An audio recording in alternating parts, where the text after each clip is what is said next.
السلام عليكم ورحمة الله وبركاته حبايبي واخواتي، يا رب تكونوا بصحة وخير. جاتلي اسئلة كتيرة جدا. ايه السبب يا دنيا اللي بيخلي القشرة بتاعة البانيه او البفتيك بتفك مننا واحنا بنحمره في الزيت؟ بشوف ناس كتيرة جدا وشيفات كمان كبار بيغلطوا غلطة مهمة جدا، هي السبب الرئيسي ان القشرة تفك مننا واحنا بنحمره. وكمان هنعمل مع بعض تتبيلة احلى الف مرة من بتاعة المطاعم. كل اللي هيدوق البانيه عندك او الاسكالوب بانيه هيقولك الطعامة دي انت عملتيها ازاي. حبايب قلبي سموا الله وصلوا على الرسول عليه افضل الصلاة والسلام. ويلا نبدأ في الفيديو بتاعنا على طول. بسم الله، هنبدأ الفيديو بتاعنا وهنا معايا 2 كيلو من البانيه. طبعا بنجيبه من عند الراجل متقطع كده، او بتجيبي صدور وبتقطعيها براحتك زي ما انت عايزه. طبعا غسلته ونضفته كويس، ميه وملح ودقيق وليمون، وصفيته وبقى بالشكل اللي انتوا شايفينه ده. تعالوا بقى نعمل التتبيله كده مع بعض.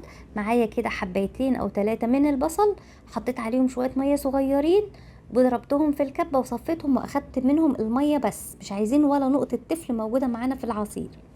وكمان معايا 3 حبات من الطماطم، برضو ضربتهم بشوية مية صغيرين وصفتهم واخدت منهم عصير طماطم بس. معلقة كده من عصير الليمون ومعلقة خل.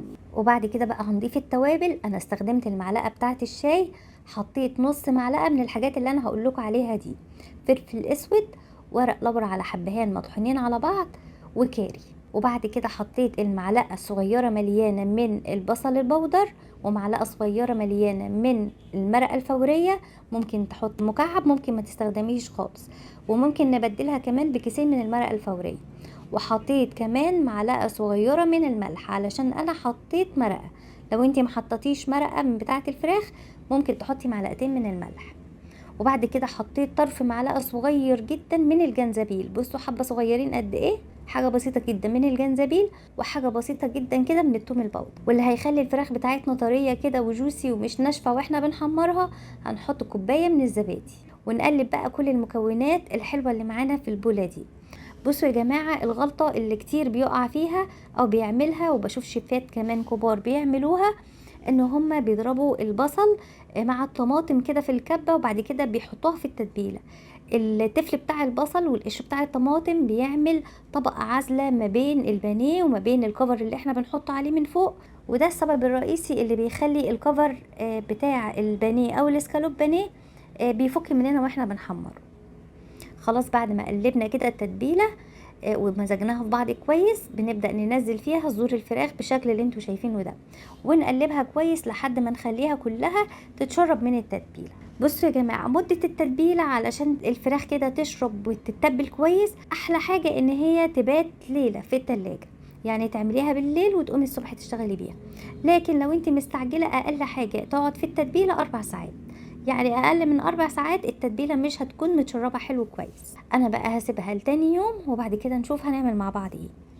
هنا الفراخ بعد ما قعدت كده ليله كامله في التتبيله، انا هنا هشتغل في الكميه كلها، هعمل 2 كيلو كلهم وهوريكم انا بفرزها ازاي. معايا هنا كده نص كوبايه من اللبن او الحليب، ضفتهم على التتبيله كده بالفراخ في كل حاجه. وبعد كده معايا حوالي 3 أو 4 معالق من الدقيق الابيض العادي بتاعنا، هنضيفهم كده على الفراخ ونبدأ نقلب الخليط ده كله كده مع بعض. الدقيق اللي احنا حطيناه ده كده مع اللبن مع التتبيلة اللي موجودة هيعمل طبقة لزجة كده عاملة زي طبقة الكيك كده، هيخلي التتبيلة بتاعتنا مع الكفر اللي احنا هنحطه عليها من فوق يلزقوا في بعض وما يفكش منها ابدا. دي تركة من التركات اللي تخلي البانيه برضو ما يفكش مننا في الزيت. وبعد كده جبت حبايتين من البيض وضفتهم عليها وهقلبهم كلهم كده على بعض. انا يا جماعه بحب اقلب البيض مع الحليب مع كله كده مع بعضه، ما بحبش يكون قدامي اطباق كتير واطلع من الدقيق احط في البيض واطلع من البيض احط في البقسماط. لا، بعملها كده كلها في خطوه واحده. بعد ما نقلب البيض والحليب والدقيق وكله مع بعض كويس، واحس ان كلهم امتزجوا وكلهم خدوا طبقه واحده وبقوا كلهم شكل واحد، هنبدا بقى نغطيها بطبقه البقسماط او الكفر الخارجي. بصوا يا جماعه، انا بستخدم هنا الفيجيتار السايب اللي موجود عند كل عطار وموجود في الهايبرات وموجود في كل مكان. طبعا رخيص وبيديني كميه كويسه. طيب الناس اللي مش موجود عندها بنعمل ايه؟ بنجيب البقسماط العادي، بنحط كوبايتين من البقسماط ونحط عليهم كوبايه من دقيق الذره الناعم. طبعا بيتباع برضو عند العطارين وبيتباع كمان في الهايبر وفي اي مكان علشان نعمل الفيجيتار ده. طبعا لو عايزه تجيبي الاكياس العاديه اللي بتتباع في المحلات بره مفيش مشكله. اخدت حبه كده يا جماعه، حطيتهم في كيس. انا بحب اشتغل في كيس برضو علشان الدنيا تكون ملمومه حواليا، ما بحبش تكون اطباق ويعني حروس الدنيا حواليا كده، لا. بصوا حكايه الكيس ديت حلوه قوي، بشتغل بيها معاكم من زمان جدا. بحط قطعه البانيه كده وبلف عليها الكيس شمال ويمين، وبقلبها فيها شمال ويمين، بتطلع زي الفل، ولا ببهدل حواليا ولا اي حاجه خالص. اهو بصوا بطلع جزء كده وايديا مش بتتبهدل ولا اي حاجه خالص. فكره الكيس دي حلوه قوي. قولوا لي بقى مين بيعمل في الكيس زي كده يعني معتمد الطريقه دي وبيعملها.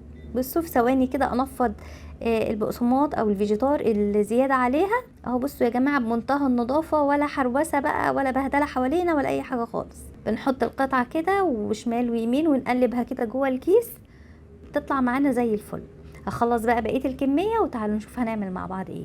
بصوا يا جماعه انا عملت ال2 كيلو كلهم، وبحط كده ما بين طبقه وطبقه كيس بلاستيك علشان يخلي الطبقات فاصله عن بعضها، يعني ما يخليش البانيه يلزق في بعضه، وتفصل الكفر او الطبقه اللي احنا حاطينها عليها.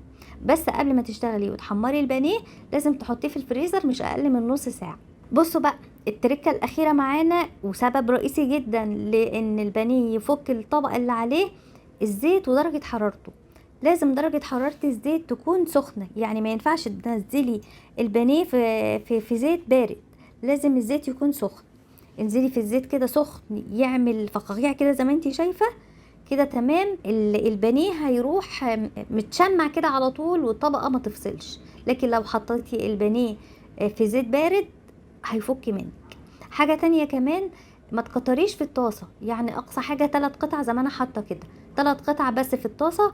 كل ما تكتري قطع البانيه في الزيت، حتى لو الطاسه كبيره قوي، الزيت درجه حرارته بتقل، فبيكون اكنك حطيتي في زيت بارد، فبرضه هيخلي القشره بتاعه البانيه تفك من عليه. فاحنا علشان القشره تفضل ماسكه على البانيه وما تفكش منه، لازم الزيت يكون سخن وما نكترش كتير في الطاسه. واول ما بنحط البانيه جوه الطاسه ما بنقلبوش خالص، بنسيبه لما بنحس ان الطبقه او الجزء اللي تحت خلاص بدأ ياخد لون احمر خفيف كده، تبداي تقلبيها على الوش التاني، تحمري الوش التاني. وبنفضل بقى نقلبها بعد شويه كده على كل جنب شويه، وما تكتريش. هو البانيه بيتحمر بسرعه، يعني حوالي دقيقتين على الجنب ده ودقيقتين على الجنب ده، وبيطلع معاكي بالشكل التحفه اللي انت شايفاه ده. علشان البانيه يفضل معاكي مقرمش وما يطرش منك، ما تطلعيش على ورق مناديل وصينيه زي ما كنا بنعمل ايام زمان. لازم تطلعيه على شبكه بالشكل اللي انتوا شايفينه ده، هيصفي الزيت الزياده اللي فيه، وكمان هيفضل مقرمش ومحتفظ بالقرمشه بتاعته مهما قعد معاكي. هنا بعد ما خلصت تقريبا كيلو من البانيه، والكيلو التاني طبعا حطيته في اطباق وحطيته في الفريزر زي ما هو كده. بتطلعيه تسيبيه يفك 5 دقايق او 10 دقايق، وبعد كده تقليه، يعني 50% كده يفك 50% وتحمريه. بصوا بقى شكل البانيه عامل ازاي، تحفه، لونه تحفه، تتبيلته تجنن، والقشره بتاعته عمرها ما هتفك منه لو مشيتي على التعليمات او التركات اللي انا قلتلك عليها في الفيديو. جربوا الطريقه دي، جربوا التتبيله دي، هتدعولي والله بجد يا جماعه. حاجه حلوه قوي، احلى من بانيه اللي بنجيبه جاهز وبانيه المطاعم. حاجه كده تشرفك قدام جوزك وولادك.